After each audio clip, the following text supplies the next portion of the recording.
Addiction's called a brain disease because all of the drugs of abuse and alcohol affect different parts of the brain, and it's there that those substances take hold, kind of cross the line from experimental or social use into true addiction with the compulsivity and all the associated behaviors of addiction. I mean, from the moment I tried it, I was in love with it. It was perfect at the time.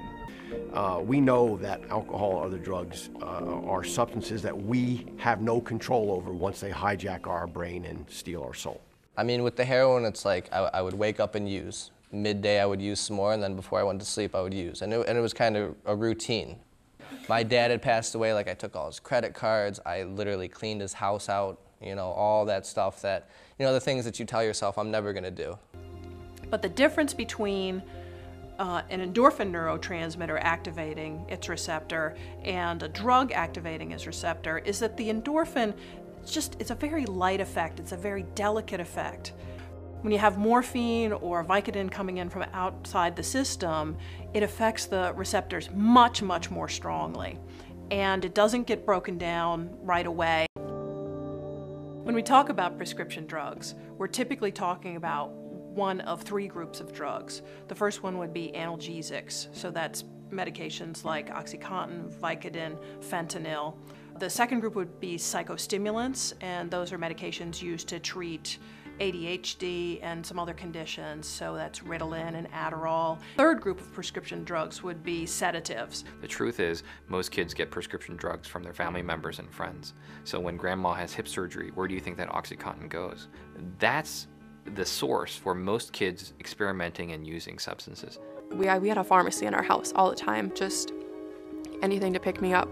Because the breathing center and the pleasure center have different tolerances and don't talk to each other, people start using heroin based on how high they feel. Eventually they need more and more heroin, but their breathing center isn't talking to them, and eventually their breathing center gets overwhelmed and stops breathing completely. Of course, withdrawal mechanisms vary depending on the class of drug that we're talking about. All of these things are risk factors for developing addiction later in life.